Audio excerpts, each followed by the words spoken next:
Poštovanje, moje ime je Žarko Petrović, ja sam vlasnik kabineta Agora u Nišu.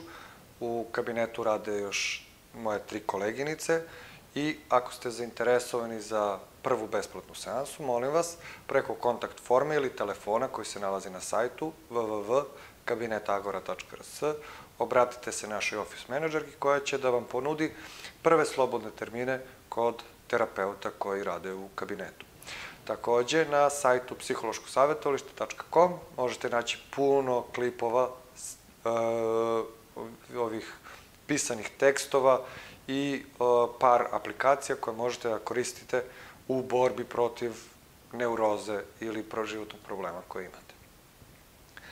Danas bih hteo da razgovaram, odnosno da polemišem na temu zašto činjenice, čiste, surove činjenice i logika jednostavno nema dovoljnu snagu da se izbori sa simptomom najčešće negativnom mišlju koja je prisutna. Znači, da upropustimo stvar, imamo negativnu misao, šta ako imam depresiju, recimo, i logika i činjenice jednostavno kažu nemaš depresiju, imaš obsesivni poremećaj, recimo, ali ja ne mogu da se odagnem. Ili zašto obsesivac koji kaže šta ako sam zgazio nekog vozeći kola usput, ne može da se odagne zato što logika i činjenice i ono da jednostavno nikoga nije obratio u retrovizoru i video da nema povređenih i tako dalje, ne može da se odupre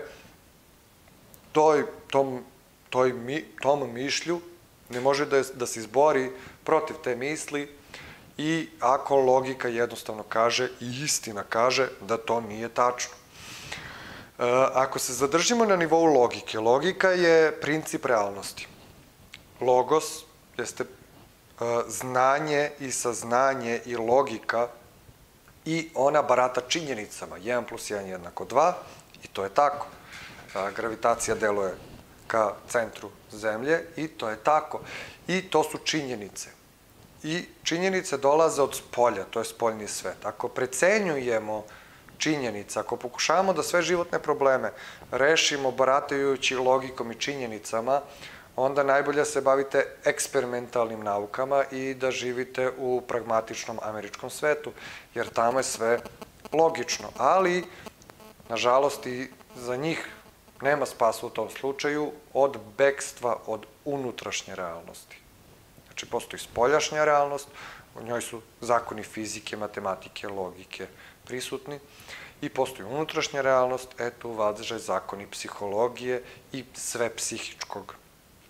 Zato, kada iznutra dođe obsesivna misao, zgazio si nekog, suprotstavljanje i mačevanje s logikom jeste kao da idete perorezom na tenk. Znači, jednostavno nema nikakve šanse. Zašto je to tako?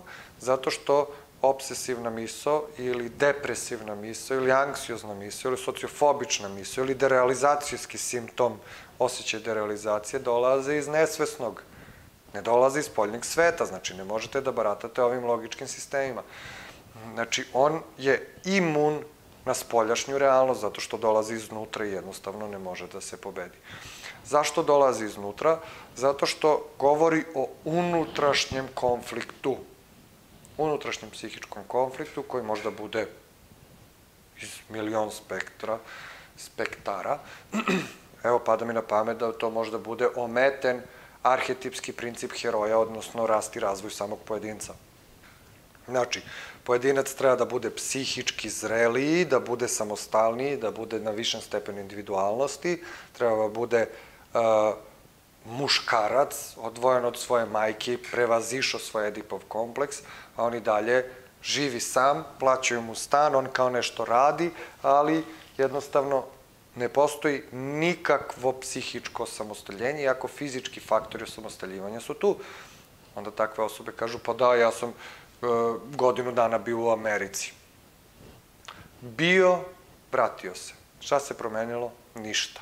Bio, ostao, ali faktor vezivanja za roditelja, ako je on psihički, iako se nije osamostalio, džabe mu. Imate ljude koji još uvek gaje Edipov kompleks, a nažalost roditelji preminuli, majka preminula.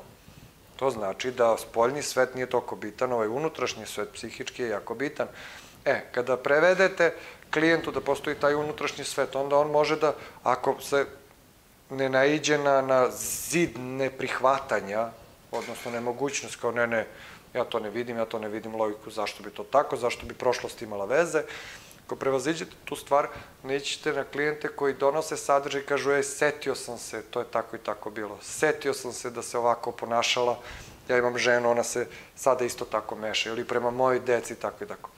Tako da, taj unutrašnji faktor koji pravi razaranje i nemir i disrupciju, znači kao da je ometanja, taj unutrašnji faktor generiše simptome koji dolaze iznutra i to su iskre, misli su iskre, vi treba da uhvatite tu iskru i da samo trejsujete unazad, kao preko papira kad se radi ovo precrtavanje, treba da precrtate i da tražite unazad putanju odakle je misao došla, da bi vas dovela do centra sa kojim mora da se pozabavite. To je srž problema, a misao je samo jedna iskra koja se zove simptom radi se na njemu, ali preko njega kao detektiv mora da se dođe do suštinskog problema i da se razreši možda Edipov kompleks, možda kompleks, arhetipski kompleks heroja, ili može da bude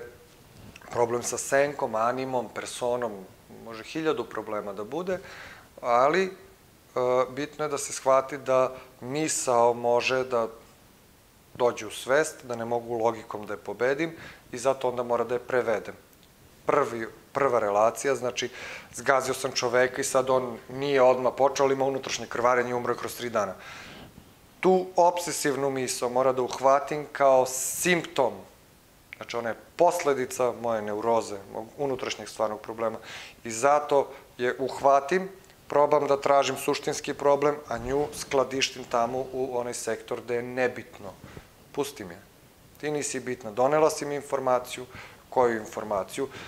Kod ovakvih misli može da se krije doživljaj ili nespremnost da se trpi neizvesnost. Znači, čim je nešto neizvesno i ne znam, ja ne mogu to da tolerišem. Nekada se krije problem sa animom ili animusom, tom ženskom stranom muškarca može da bude problem, pa da su to nerešeni neki odnosi u odnosu na majku i ženu, ili tako nešto. Ali dobro, to je već za individualni rad. Vidite kako, kada se dotaknemo konkretnog problema, on uvek bude konkretan. Mora da bude na nivou jednog izmišljenog pacijenta sa kojim bi radili, da bi otkrili njegov lični problem. Ne možemo, znači ovo su samo hipoteze i ja ovako usput izmišljam, da znate. Istovremeno, pretpostavljam da će veliki broj klijenata da se pronađe da pričamo o njihovim individualnim iskustvima. Nije. To su toliko univerzalna i toliko mnoga iskustva da potpadaju pod opšti primer i zato ne mislim ni na jednog konkretno klijenta kog sam radio ili kog bi radio hipotetički ili klijent od nekog mog mentora koje je spominjao, ne. Znači, to su problemi koji su toliko univerzalni da su kao šabloni, ali kada ih verbalizujemo, oni su kod pojedinaca uvek isti. Tako da u tom smislu, zašto logika i razum ne mogu da budu jači od samog simptom misli, zato što ona dolazi iz nesvesnog i generiše suštinski problem koji ne može logikom da se reši. Zato sport, pijenje čajeva i lekovitih trava ne može da pomogne. Jednostavno ne mogu da, oni se ne obraćaju uopšte suštinskom problemu, a suštinski problem mora da se stabilizuje i sredi. Ako vam se dopao ovaj video i želite postaviti neko pitanje ili da učestvujete na bilo koji način, komentarišući ili dajući ideje za sledeće video materijale, pišite dole u komentarima. A što se tiče besplatnih usluga, www.kabinetagora.rs, obratite se našoj office menadžerki koja će vam zakazati prvi besplatan pregled ili termin, čak i samo da želite da se posavetujete, dobrodošli ste. Hvala, subscribeujte se, lajkujte ako vam se dopalo ovo, a mi se vidimo u nekom video materijalu u narednom periodu. Prijetno!